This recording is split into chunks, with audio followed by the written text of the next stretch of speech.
Well, I'm sure the siblings' relationship has improved now quite significantly. Yeah, so that happened. At least we're past the weirdness. Well, I don't know, maybe not, but from what I remember, at least we're past the worst of it. But yeah, so I mean, we already kind of knew that was from the first game that they were in an incestuous relationship. But yeah, hey, in this one you actually get to see it play out. Fantastic.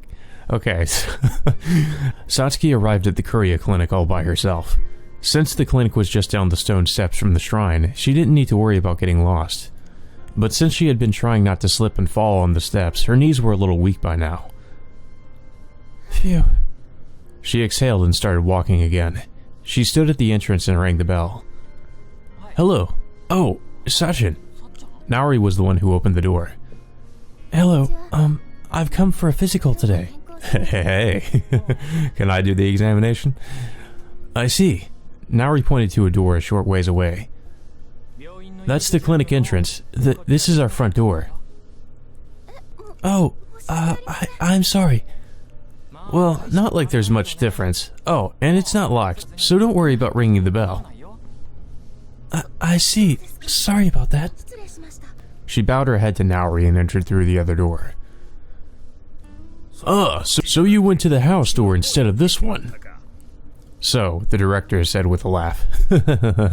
Satsuki sat on a stool feeling a little uncomfortable. She was shy around sociable adults like him. She preferred if he just left her alone. Nanako-kun, her chart. Here. Just a physical today, right? Well, don't worry, we won't do much. So informed her, perhaps sensing her nervousness. We do have some blood work scheduled today, however, Nanako said, handing the chart to So. That's right, though I'd prefer to do some butt work. Yeah! Nanako suddenly shrieked. Come on, doctor, please be serious. You know, if a doctor's doing a physical examination, or, if he's doing a physical examination on a woman, like, I would hope Nanako's the one doing it, like, not this dude. Especially after him, openly sexually harassing the nurse. I mean, I'd be a little bit uncomfortable. I'd be like, Doctor, are you doing more than a physical examination? Your physicals are as simple as that, Nanako-kun. Oh my god. So must have done something, but Satsuki couldn't see it. I don't know how you wouldn't know what he's trying to do. Are you okay with shots? Nanako asked her. Yes, I think so. She knew what a shot was, but had never had one before. The thought of being poked with the needle was a little scary, though. I'll leave it to you then, Nanako-kun. Right. Nanako brought over the tools.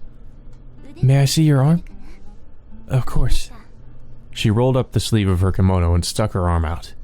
Pale skin seemingly untouched by the sun, thin arms bearing almost no muscle. Nanako tied a rubber tube around her upper arm. It was a little tight. This is how we make the veins stand out. Exactly as she'd said, Satsuki saw blue lines popping up on her arm. The inside of her elbow was wiped with a dampened piece of cotton. A slightly cold sensation. Now, relax, Nanako said, placing her left thumb on a vein. Okay. When Satsuki saw the fat needle attached to the syringe in her right hand, she had to look away. She'd rather not see that stab her. Relax. With Nanako's voice, she felt the needle pierce her skin. She gripped the edge of her chair. Still, she tried her best to relax her arm. If she moved her arm and the needle broke, that was the sort of thing she feared. Okay, we've got it. Satsuki looked up when Nanako said so. The syringe was filling with red liquid. As Nanako suddenly pulled back the plunger, Satsuki felt something leaving her body. It was blood, of course, but she felt like something else was being drawn out with it. That should be enough. Nanako stopped filling the syringe and quickly removed the rubber tube, pushing some cotton onto the wound as she pulled the needle out. Apply some pressure for a little bit, okay? Okay. She held the cotton down as she had been told. Can you wait outside for a little bit until the bleeding stops? Oh, outside? Oh, not outside, just in the living room outside the store. Oh, okay. It was sunny, but a cold winter day all the same. Relieved that she wasn't being asked to wait outside, Satsuki staggered a little as she left the examination room. Oh, Sachin. Rihito-san? Ayato was in the living room. He placed the book he had been reading on the table and tilted his head. Were you at the clinic? Yes, for a physical. And you, Rihito-san? I came to see Nao-chan. He went back to his room, though. I see. She was too surprised to say much else. Did you get a shot? Oh, I had blood drawn. She pushed her fingers onto the cotton. Did Nanako-san's shot hurt? Well, not really. Yeah, they had those big-ass needles back then, those huge syringes. Like, they don't really use those now, though, but yeah, I can only imagine how scary that would be, like, being stuck with one of those back then. Jesus. I mean, I already don't like needles, but those would be terrifying. Thinking back on it, for such a fat needle, it really hadn't hurt much at all. When I get shots, it always hurts. Ayato grimaced. Maybe it's on purpose. Do you make a fuss and get in trouble? Of course not. He looked away. Okay, so I guess that means he did. Maybe that's why it hurts. Satsuki couldn't help smiling. I told you, I don't do that. Ayato got worked up and denied it. Good. Thanks to Ayato, the faint sense of unease she'd been feeling faded. So, Rihito-san? What is it? The other day, we, made a promise, right? Huh? About after the festival? Yes, but I won't be able to see you on the day of the festival, so before that. Before? Satsuki brought her lips right up to Ayato's ear. Yes, on the last day of February, at the hideout. Satsuki whispered, then pulled back. Sachin? Please, don't tell anyone. I won't speak of it anymore either. She placed her finger on her lips. Well, at least Ayato got some ASMR. Ye old ASMR from Satsuki. Okay. Ayato nodded, though he looked uncertain. I know. Let's decide on a password. A password? How about, if one of us says something and the other answers with a password, we discuss things? That sounds like fun. Doesn't it? What do you think would be good? Mountain and river would be too simple, huh? It would be better if other people couldn't figure it out. Something just you and I can understand. Let's see, how about one of us says it's snowing again today, and the other responds, but the sky's clear. Even if it's cloudy? Well, it wouldn't be a password otherwise, right? What if it's summer? I don't know. Let's come up with a different one in summer. The door opened, and Nanako peered into the living room. Satsuki-chan, are you ready? Yes, has the bleeding stopped? It's been pretty long. If it hasn't stopped yet, that'd be pretty bad. Ayato said, so Satsuki timidly removed her hand from the wound. The cotton was dark with blood, and a red dot was left on her arm. Let's continue the examination, Nanako suggested. Alright, well, see you, Rihito-san. Yeah. So a secret meeting at their secret hideout, huh?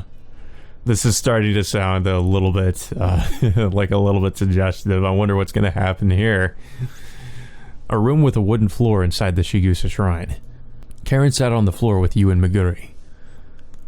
Excuse me, young miss. Yuka and Mia brought in a large basin. They left it on top of a woven mat in front of Karen and her friends. Inside the basin was the clay she and her brother had been kneading the other day. Yuka sat down behind Karen. Is everything ready? Mia looked at the four seated on the floor. What exactly are we doing? Meguri raised her hand, not quite grasping the situation. Preparing for the festival, you'll be making some decorative items. Mia took out some colorful paper and handed it to Meguri and Yu. What's this? Can you make Yako-san and cranes? Yako-san. Yako-san is the servant of a samurai and a popular origami model, like the crane. Okay, well, I did not know that. That'll be easy enough. I'll leave it to you then. What should I... You needed the clay already, right, Karen-san? Yes, with my brother. You'll continue from where you left off last time. Just form a certain shape with the clay. Understood. Yuka placed a bucket full of water next to her. I'll lend a hand. Sure, I appreciate it. She dipped her hands in the cold water. After shaking some of it off, she moved her hands to the clay. How big should it be? She asked Mia. Let's see. It says 6 to 7 sun, so about 20 centimeters? Sun. Sun is an old unit of measurement. Okay, that's what I figured. Mia said, looking at an old book. Use this as a reference for the shape. She handed the book to Yuka, who held the page open and showed it to Karen. The shape looked like a cicada nymph with a rounded back. The only part of it that made it look human was its head, which was clearly separate from its body. It had arms and legs too, but they were short and didn't seem to serve much purpose. It was almost like a caterpillar. What is this? She asked Mia. It's nothing.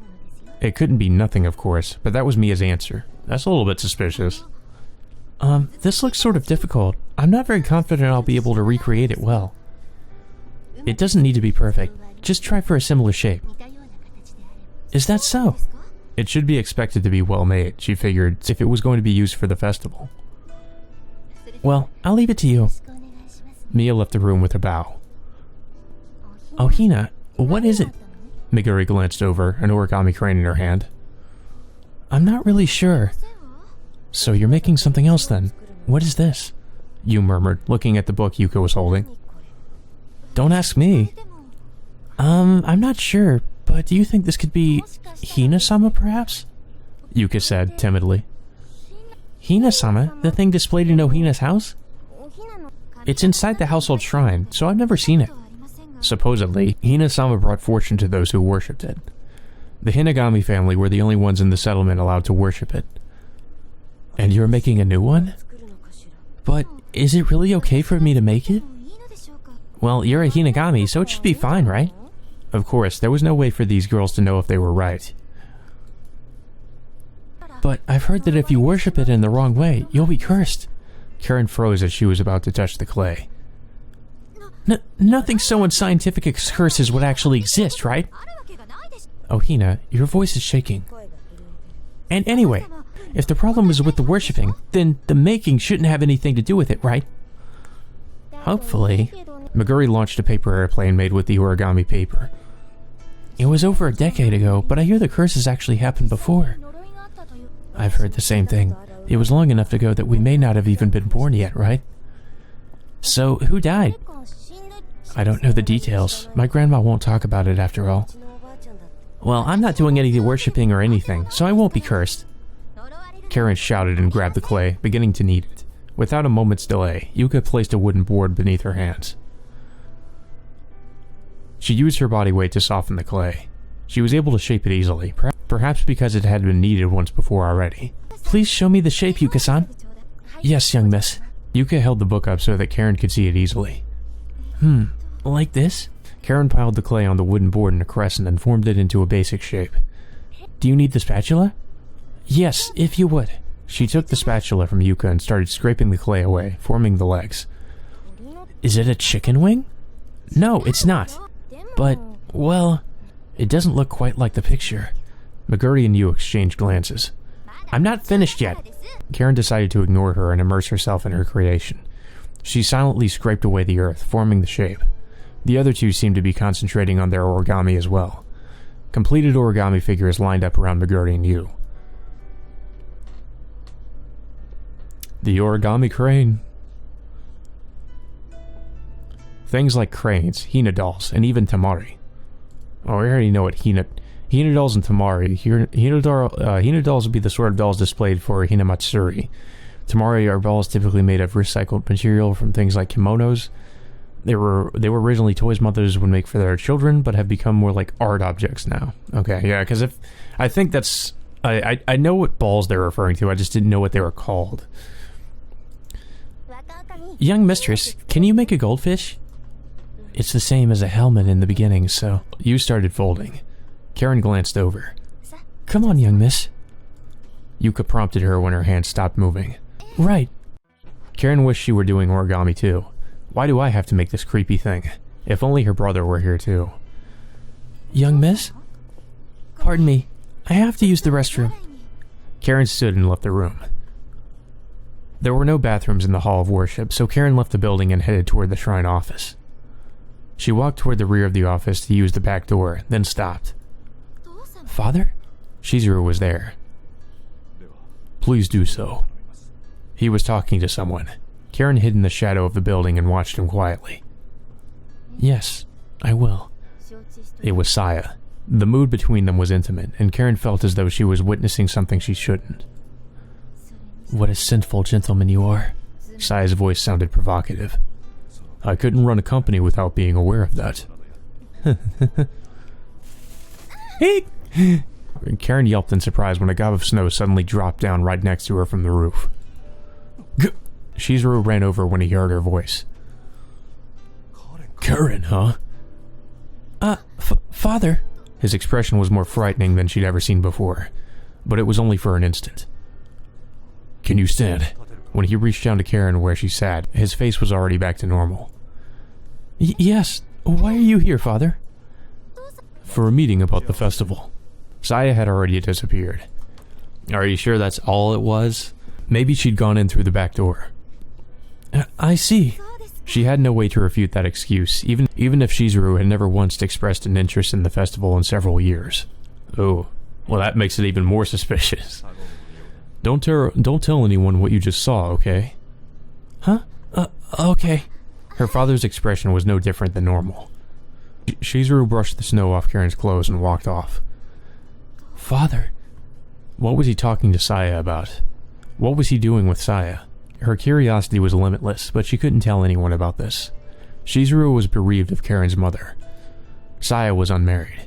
There should be no problem. Did Karen think so because she was mature for her age? I wonder if it's something as simple as an affair. It seems like there's probably more to it. Considering the kind of game we're playing, I feel like there's definitely more to it than just that. Inside the storehouse. Satsuki was fixing her collar in front of the mirror. Her lips were tinged a faint red. There was a little makeup around her eyes, too. Oh, it sounds like she's getting ready for the secret meeting, huh? "You seem to be having fun." Her mouth formed the words. "You may be right." The same mouth answered. The calendar on the wall showed that it was the last day of February. Today was the day of her promise. She stood and fixed the hem of her skirt. Good. She'd gone to the trouble of arranging to meet on a different day, so she didn't want anyone interfering with her plans. Satsuki quietly opened the door of the sewer house. No one was outside. Uh-oh. Here we go. So I think it's pretty obvious that she's, talking to herself. Like, I don't think we could expect anything supernatural in this game. Because, you know, in the first game, it might... When I first played the first game, I was expecting there would be something like that, but I was kind of disappointed because I was like, oh, there's nothing like that here, but it doesn't really need to have anything like that to be scary. It's just like, well, it's creepy enough that, you know, when you consider things like this could actually be real, considering there is no supernatural element to these games. She left the building. It wasn't snowing. She walked across the trampled snow in her sandals. The faint sound of a drum could be heard from inside the shrine office. It was probably in preparation for the festival.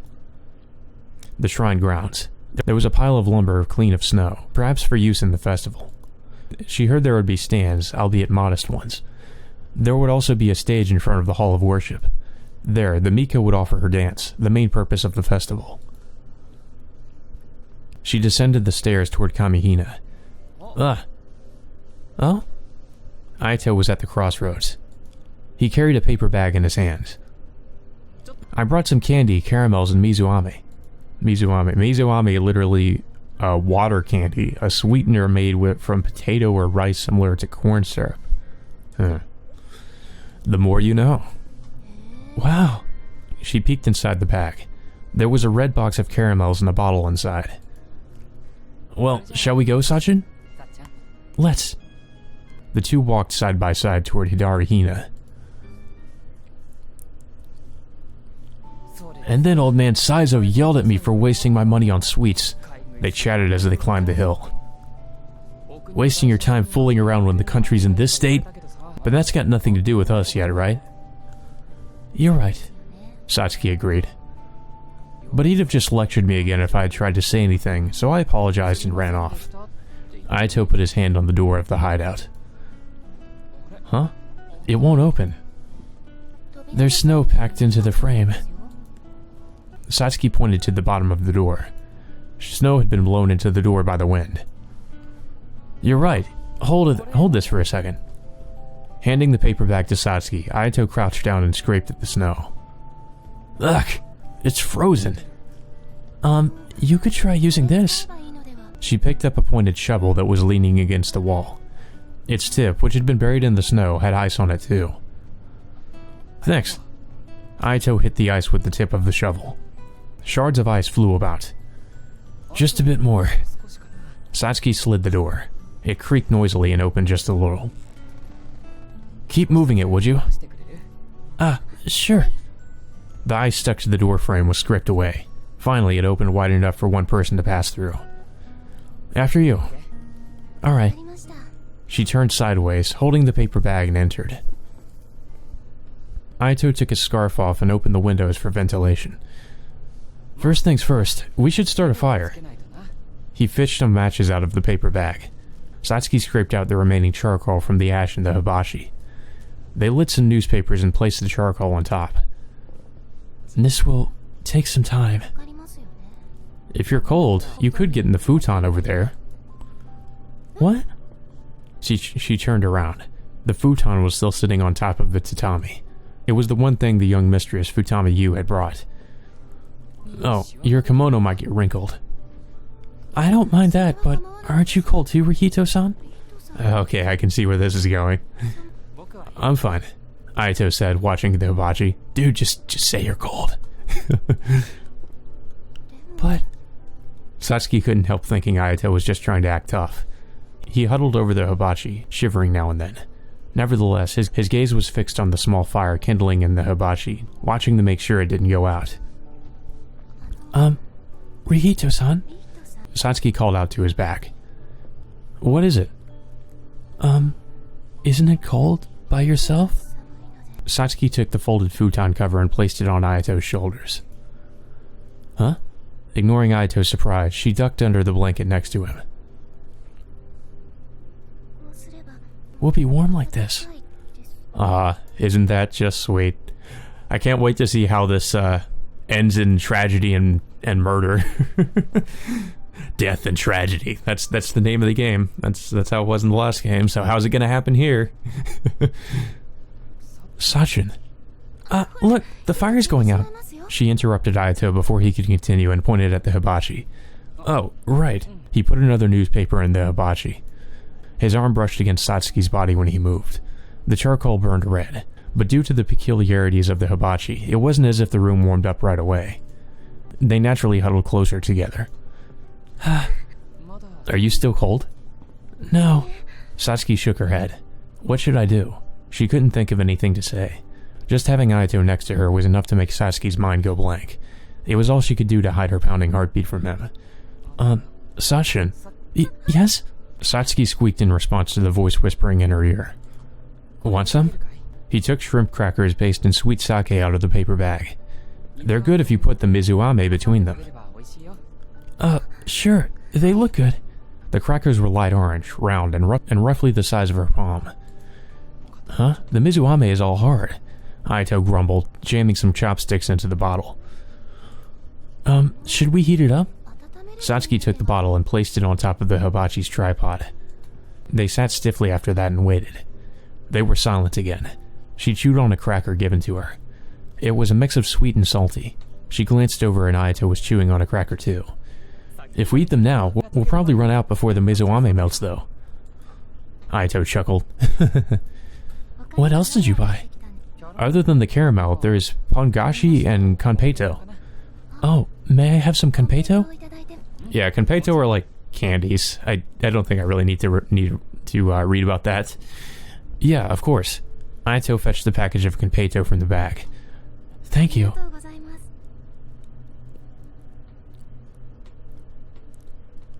Small Konpeito candy. A colorful star-shaped Konpeito rolled around in her hand. She pinched a pink piece between her fingers and ferried it to her lips. With a crunch, the sweet taste spread through her mouth. Someone looks happy. What? Aito's sudden comment surprised Satsuki, who whirled around to face him. Well, I like sweets, Satsuki said, voice faint and head down. I see. That's good. I like sweets too, you know. Oh? Satsuki raised her head. Aito looked away awkwardly. Hey, Ryuhito-san. What? When Aito turned his head to her, she tossed a Konpeito into his mouth. How is it? Sweet. Aito stated the obvious. Would you like another? Sure. Aito nodded. Satsuki brought another piece to his mouth. His lips brushed her fingers. She used those fingers to take another piece to her mouth. She gave her fingers a little lick. This is already getting a little bit suggestive. They were sweet, but it wasn't quite enough to call it an indirect kiss. That's probably enough. Aito reached out and grabbed the Mizuame bottle. Ouch. He set it quickly on the tatami. Are you alright? Without thinking, Satsuki grabbed Aito's hand. Yeah, I was just surprised, since it was a little hot. I see. Yeah. Oh, look, the Mizuame looks good now. Sachin? Aito tilted his head to the side when he noticed that Satsuki wasn't letting go of his hand. Ryuhito-san?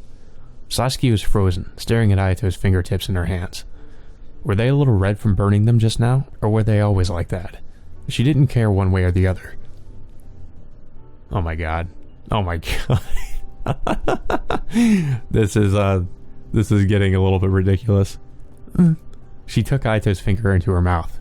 Sachin! Aito pulled his hand back in surprise, but Satsuki didn't let it escape her mouth. Wait, Sachin!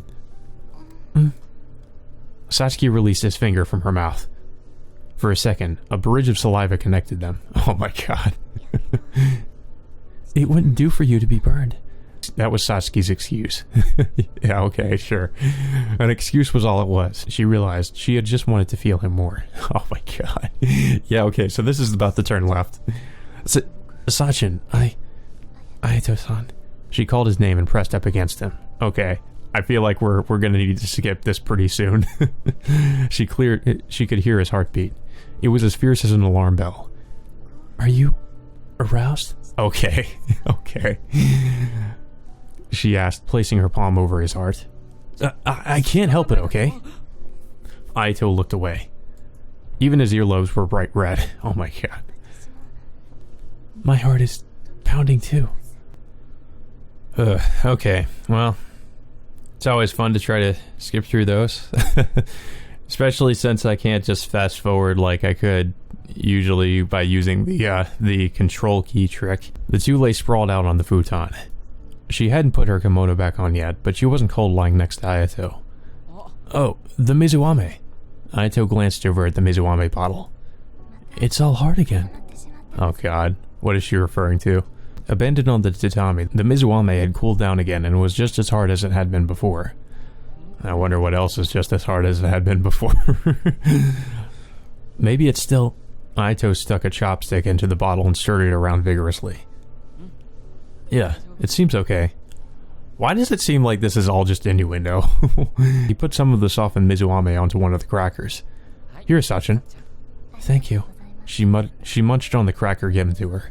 The Mizuame was just soft enough, and its sweetness spread through her mouth. It's good. I'm glad. Guess it was worth the wait. Aito laughed. Ryuhito-san? Satsuki addressed Aito, going back to the nickname she used to use. What is it? Do you remember your promise? Promise? Oh, the ptarmigan sketch. Have you seen a ptarmigan since then? Not yet. I might seriously have to go higher up the mountain to find one. Really? I'm sure I'll find one someday, so will you wait until then? Yes, of course. But by then it'll be too late. Satsuki turned to Aito and held out her little finger. Pinky promise? Okay.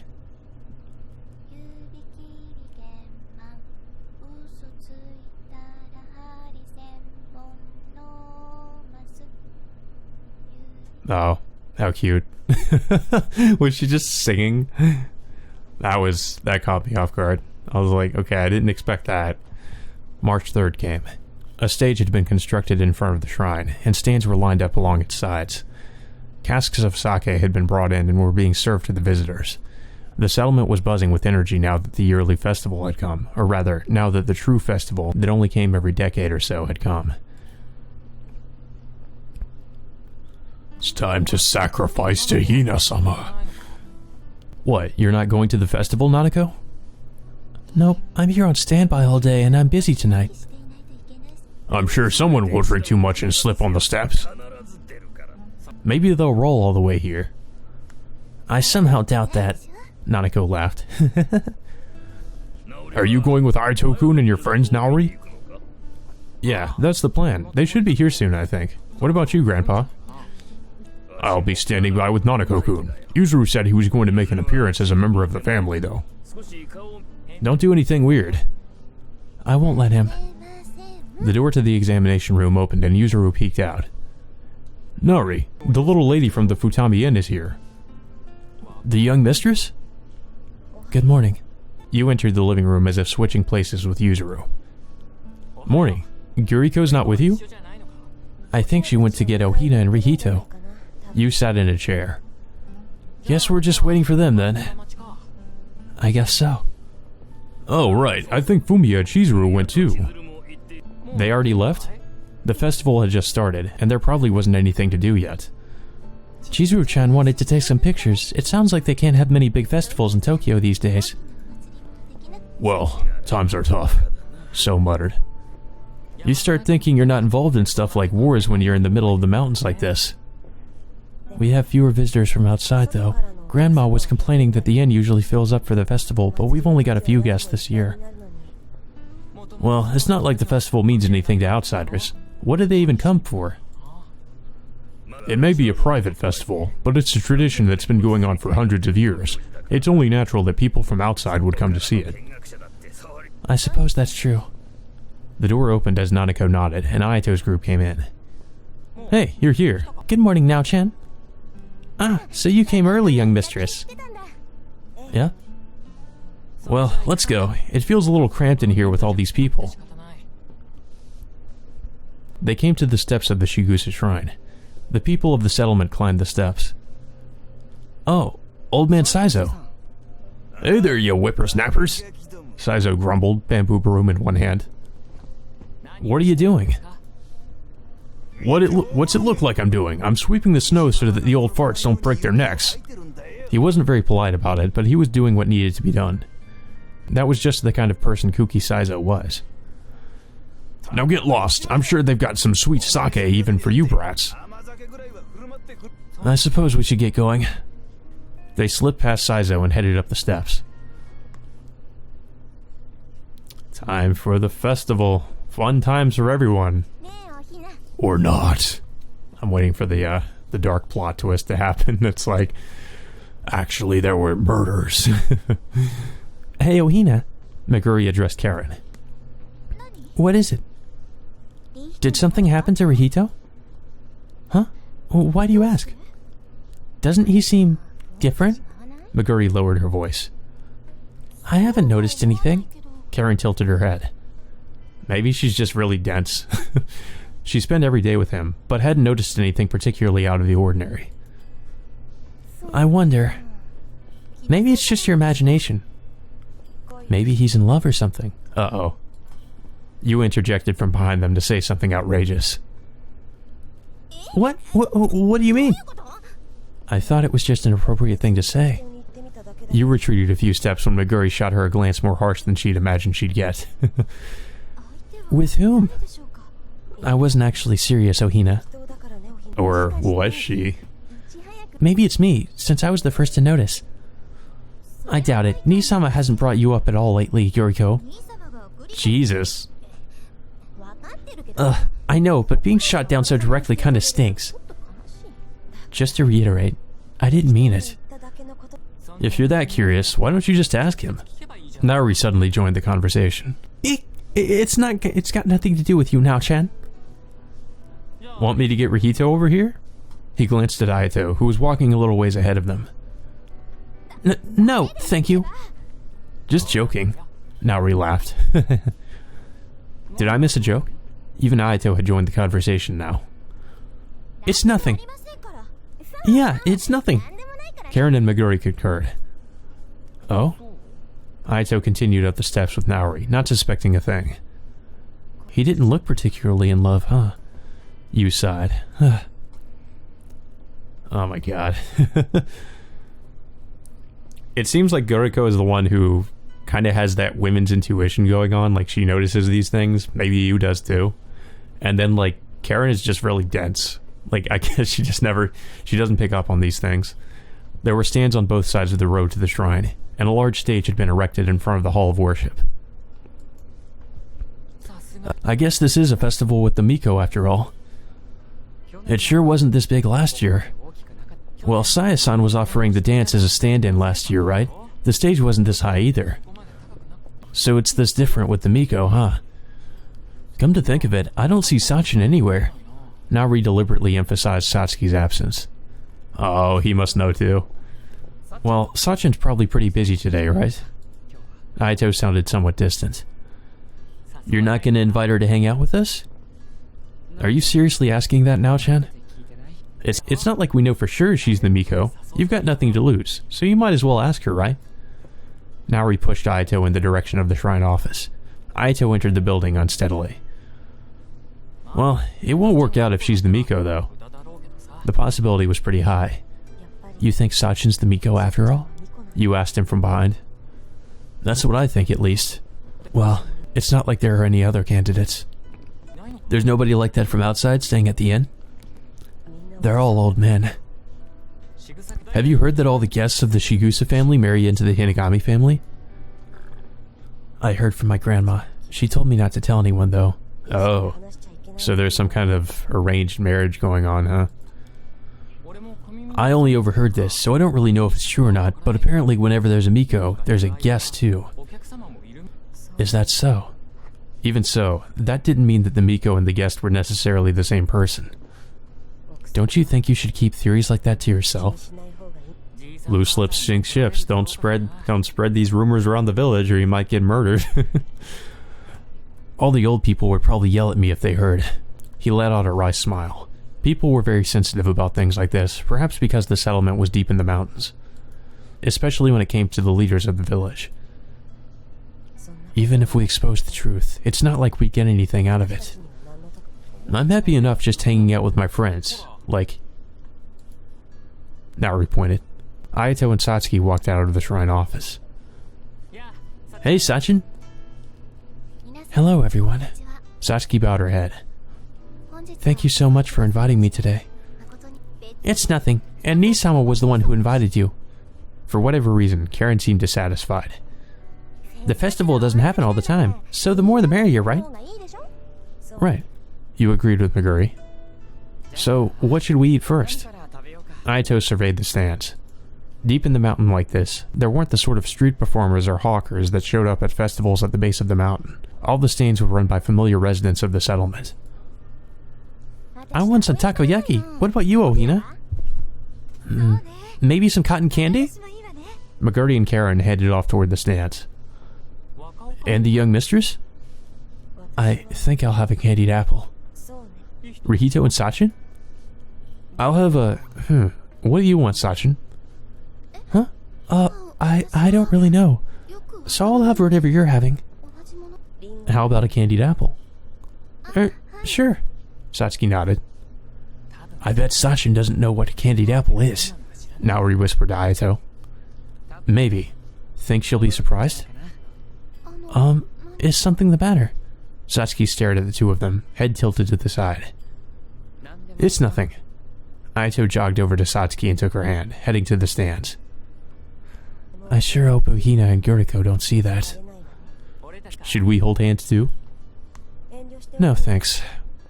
Evading his joking offer, Yu stood in line at the candied apple stand with Satsuki. Sheesh. Huh? Out of the corner of his eye, Naori noticed a girl with a camera. It was Chizuru. Fumiya, with his bandaged hand, stood next to her. Photos, huh?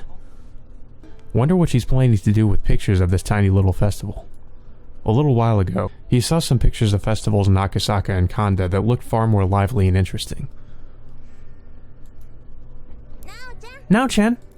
Karen and Meguri returned. Here you go. She stuck out a toothpick with a piece of takoyaki on it in front of his face. I don't want to burn my mouth. There was steam rising from it, and the bonito on top was jumping with the heat. A real man would eat it in one bite. I got it. He stuffed his cheeks with the takoyaki. It was hot, but probably thanks to the cold air, he was able to eat it. Wow. Incredible. He really ate it. You too? You do anything people tell you to now, Chen. You returned with the candied apple. That's not true. Nah, you'll help with my homework right away if I ask. Ayato backed you up. Hey, that's not fair. Let me copy yours too. Do your own homework, Goriko. Satsuki returned. How do you eat this? Just bite into it, dude. That's all you have to do. Satsuki stood there with her candied apple, unable to do anything with it. Just bite into it like normal. Here, like this. You bit into her own candied apple. You bite off the candy outside and the apple inside. What? Like this? Satsuki bit off some of the flattened candy on top. What? You could just eat the candy off too. Ayato laughed. It's probably easier that way. Satsuki nibbled on the candy. Would you like some takoyaki too, Sachin? Karen held out the takoyaki to Satsuki. Oh, Hina, you can't eat takoyaki with a mouthful of candy. Meguri chided Karen. That might be good. May I try it? No, please don't. After all that, Satsuki finally reached the apple inside. Oh, it's good. Isn't it? It makes the apple even sweeter, so this is what it tastes like. Should we go get some sweet sake? I suppose. They all headed over to the Hall of Worship. Kensei and Mia were scooping sweet sake out of a large kettle on the fire. Hello. Hey, you're all here.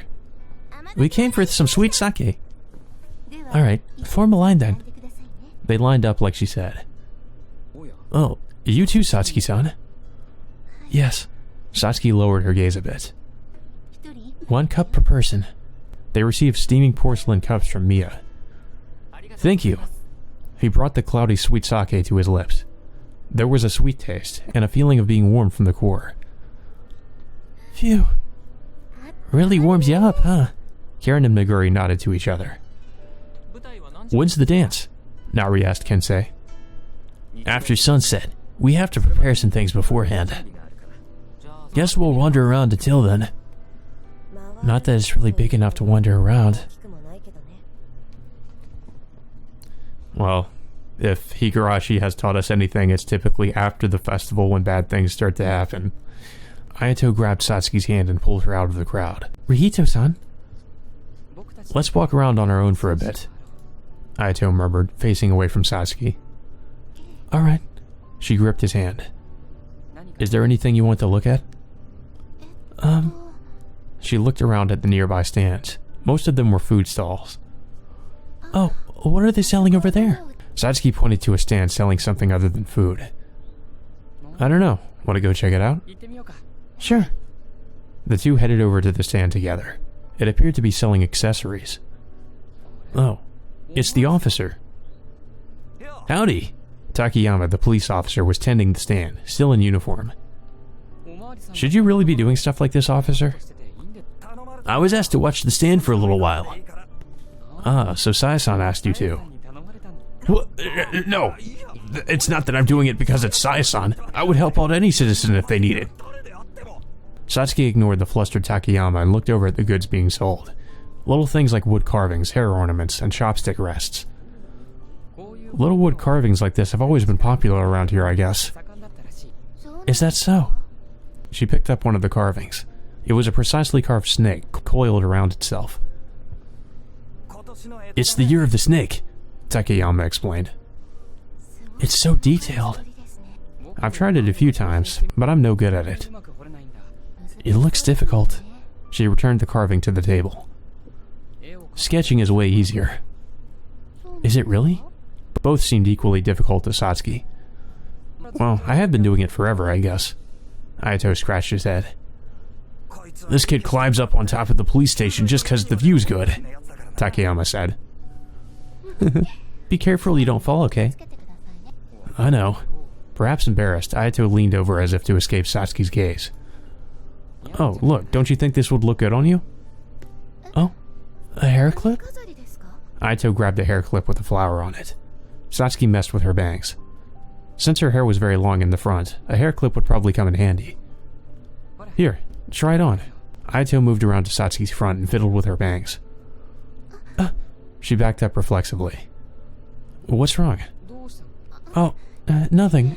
I was just a little surprised. She moved forward again, face red. Even though they'd done much bolder things together, she got embarrassed when he touched her again. There. How's that? Ayato backed up a little. There was a slight weight on her bangs. She couldn't see the clip. Instead, she touched it. I think it's really cute. Her heart gave a twinge at his words. Even without a mirror, she could tell that her cheeks were bright red. Why? Why do I... So, are you buying or not? Satsuki's thoughts were interrupted by Takayama's bad manners. She removed the hair clip. Oh, well... Her voice trailed off. She didn't have a wallet. In the first place, she'd never had any money. How much is it? Ayato asked Takayama from beside her. Huh? Satsuki turned to Ayato. Rihito-san? This is where the man usually buys, right? That's what Nao-chan told me anyway. He scratched his cheek. Then I'll leave it to you. Well, I don't really care who pays, Takayama grumbled. Don't let any of the old folks see you two now. They'll give you hell for mingling with the opposite sex. Yes, sir. Ayato handed some coins over to Takayama. Thanks for your business. They left Takayama's stand. Rihito-san? What is it? Ayato, several steps in front, turned around. Thank you. It means a lot to me. She bowed her head. It's not like it's anything special. But it was a gift from you, Ayato-san. Alright. So, please show me some of the things you've drawn later, Rihito-san. Wait, where did that come from? I'll take that as an okay then. Satsuki laughed. The sun's about to set. Should we head back to the others? Yeah, I guess so. Still hasn't managed to draw on a ptarmigan, though. Bonfires lined the road to the shrine as the sun set. Light reflected off the piles of snow, brightening the area. The stage, however, was still dark. A screen hung from the hall of worship behind it. Not yet, huh? Soon, though, he responded to Ayato, next to him. They could see Kensei and Saya running around busily behind the screen. Naori and his friends were all gathered next to the stage. In front of the stage were the leaders of the village, like Yoshimitsu, the chief priest, and Hideyomi. Sure you guys shouldn't be over there? He asked Ayato and Karen. We were told it didn't matter. It's all adults over there anyway, and Dad hasn't even come back yet. You know, based on what we've seen of what Shizuru, or what was it, Shizuru or Yuzuru? What their father might have been doing before, I'm a little bit suspicious that he's not around. Beside Ayato was Satsuki. She had a small hairpin in her hand and was staring at it. Maybe Ayato had bought it for her. What about you, Sachin? It's fine. She raised her head and nodded. So, what kind of dance is it? Meguri asked you. I've only heard about it from my grandma, so I don't know for sure, but I guess it's a Kagura dance passed down from a long time ago. I hear the Miko is supposed to dance it. Karen gave Satsuki a sidelong glance. They're getting ready back there, right? You murmured, uninterested. Ah, this is where you were. Okay, that's Yuzuru. So it must be like Shizuru. I think it was Shizuru. Dad? Yuzuru approached them. You're not going to watch over there, Uncle? Ayato indicated the seats in front of the stage. I left the Hinagami family a long time ago. Now I'm just an average villager. The Kuriyas are average villagers, huh? They should have had the most power after the Hinagamis and the Shiguses. It was useless power, though, since there was no way for them to exert their authority. There's no point in having authority over a tiny village like this, he muttered to himself. Indeed, there was no point in playing King of the Hill. Oh, Satsuki-san is here too? Yuzuru seemed to find Satsuki's presence odd too. Yes, is there some problem? Oh, I guess she's not the Miko. I thought she was the Miko too. No, that's not it. Yuzuru glanced around. Well, nothing to do with me, I guess. Yuzuru muttered to himself. That's right. Did you see Fumiya-kun and his sister? I saw them taking pictures over there around noon. I see. Well, would you mind spending some time with them the next time you see them? I don't mind, but why do you ask? Well, it's just cause. Yuzuru avoided the question. Maybe it was about Chizuru's illness. Yeah, and that could be her many different illnesses. The illness of the mind, I suppose you could say. In case something happened, he wanted Akuya nearby, perhaps. Nanako wasn't here either. Heading back, Dad? Seems Kawase-san over in Mijihina isn't doing so well. Yuzuru was already walking away. Get home before it gets too late, okay? I know. He watched Yuzuru leave. What is it? Nothing. Seems like my cousin should be around here. Ah, those two. I thought I saw them over there. Oh, see? There. Meguri pointed to a corner of the grounds. Chizuru, camera in hand, and Fumiya following her were in that direction. Those two seem a little different too, don't you think? Karen muttered. You think so? Meguri tilted her head. How should I say this? They seem suspicious. Don't you agree, Nisama? I don't know. You really think Rihito-san would notice something that vague? Well, I suppose you're right. Karen sighed. Chizuru approached them and stopped when she saw Satsuki. Oh? Is something the matter? No, it's nothing. Chizuru shook her head. May I take a picture? She asked Naori and his friends. I don't mind. What about you guys? Fine with me. You should have just taken it. I wouldn't do that. Please excuse me then. Chizuru held up her camera. Come on, Sajin. Aito waved Satsuki over. Huh? Is it alright for me to be in it too? Of course it is. Come on. Satsuki pinned her messy bangs up with her hair clip. Me too. Satsuki and Karen stood next to Aito. Come over here now, Chan. I know. They all got together while Chizuru looked through her camera's viewfinder. I'll take it then. 3, 2, 1. Thank you. Chizuru bowed her head after she took the picture. No need to thank us. If it's this dark though, it might not come out very well. You didn't use the flash, did you?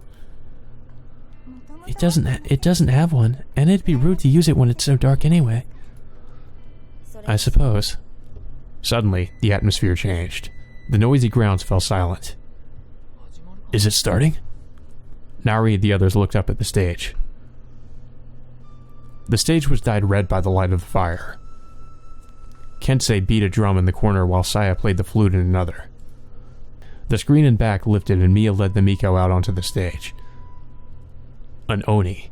Ooh. Oh, we know an Oni is a demon. A horned mythological creature similar to an ogre or a demon. That was the only way to describe her.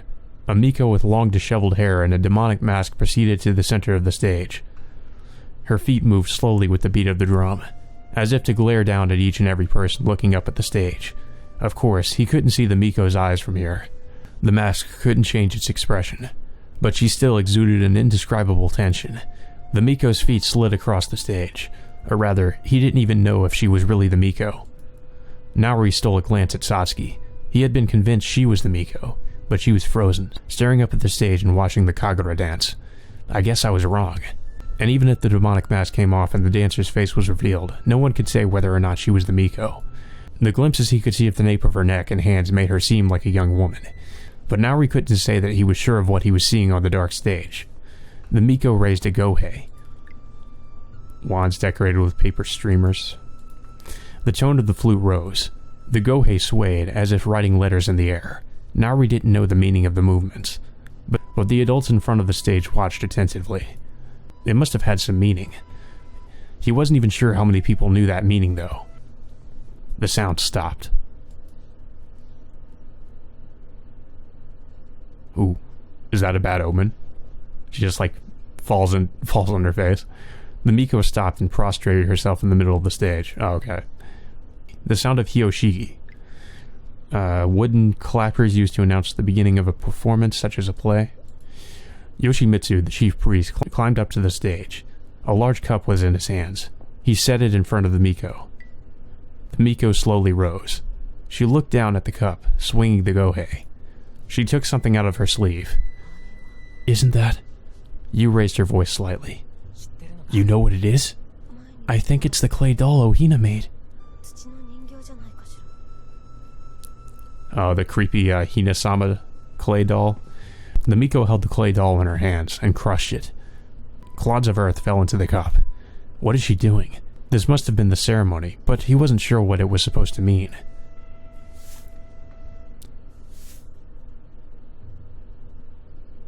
A thousand curses upon this village. The Miko took the gohei in hand and swung it again and again. The sound of the hyoshigi echoed. The Miko bowed her head deeply and retreated, holding the cup above her head. The music stopped and the noise of the crowd returned. Phew, Aito exhaled. What the heck are you nervous for? I don't know. It was just so quiet. Well, I guess. Things hadn't seemed too strained up until this year's festival. The adults would all watch Saya's Kagura dance while drinking sake, so this is what it's like with a real Miko. Is that the end? Fumiya asked. I think so. It's pretty late anyway. I see. We'll head back then. Got it. Well then, let's go, Shizuru. Okay. Fumiya left, pulling Shizuru behind him with his left hand. It looks like he hurt himself. He cut his fingers a little while ago at our house. He left out the details. Not that Naori really knew them anyway. Ouch. We should probably head back too, before the steps get crowded. I guess so. What about you, Sachin? I'm not far. Satsuki pointed at the shrine office and smiled. Well, I feel like that was all just an ill omen. Uh-oh. And now we have a creepy intermission. We haven't had one of those in a while. Deep in the night, when all were asleep, a group walked down the road. Because of the falling snow, it was not truly dark. Yet the group was enveloped in darkness and appeared to glide over their surroundings. But no, their feet touched the snowy ground. No one existed to question them. They seemed to glide down the road to a particular house. The door opened soundlessly and they entered. I kind of wish I could read kanji, because then I would at least know what house they're going to. And it might provide some clues. It was a normal residence. The owner of the house was in bed. She must have been sleeping deeply, for even with the intruders by her pillow, she did not wake. Perhaps there was another reason she did not awaken. Incense burned inside the room. Black robes swept away the smoke. Yet the woman still did not wake. One of them wielded a dagger. Its blade quivered. The entire black robe quivered. The dagger fell almost several times before its wielder settled on a reverse grip. The blade pointed down at the woman's stomach. Still, it trembled. Another hand grabbed the one holding the blade. It seemed to push the blade down as the other hand resisted. The head under the black robe shook back and forth, but, as if giving in, the head dropped and the dagger rose. The dagger was brought down with the wielder's body weight. The blade sunk into the woman's stomach. Gah! The woman groaned. Her mouth was quickly covered. The dagger was pulled out. Fresh blood spilled from the wound. The futon was dyed red. The dagger swung downward. Oh god. Again and again. Hina-sama demands sacrifice. Blood splattered everywhere, yet the blade continued to fall again and again. The woman's body eventually stopped jumping and grew still.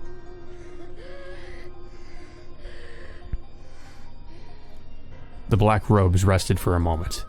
The woman didn't twitch anymore. Life seemed to have left her body. But there was still work to do.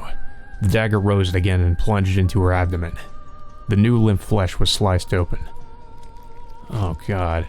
Blood and entrails spilled from her open stomach. White and black and red mixed together and began to stain everything in a blended color. No one could see the particulars in the darkness. If they could, they would not be able to maintain their sanity. A lump of dirt with a gnarled shape was placed on the floor. The same shape as the lump of clay the Miko had crumpled in the festival earlier. A hand from the black robe took it. It was shoved into the woman's open stomach. The clay was immediately stained red with blood. The entrails in the way were pulled out and severed. Flesh spouted out like water and dirtied the area. The hands were forced to stop their work. A sour smell spread throughout the room. An unbearable stench. A stench foul enough to make eyes water. Or rather, perhaps the situation itself had produced the tears. But it had to be seen through to the end. That was what fate had decided. So instead of eggs being shoved into women, now it's the clay dolls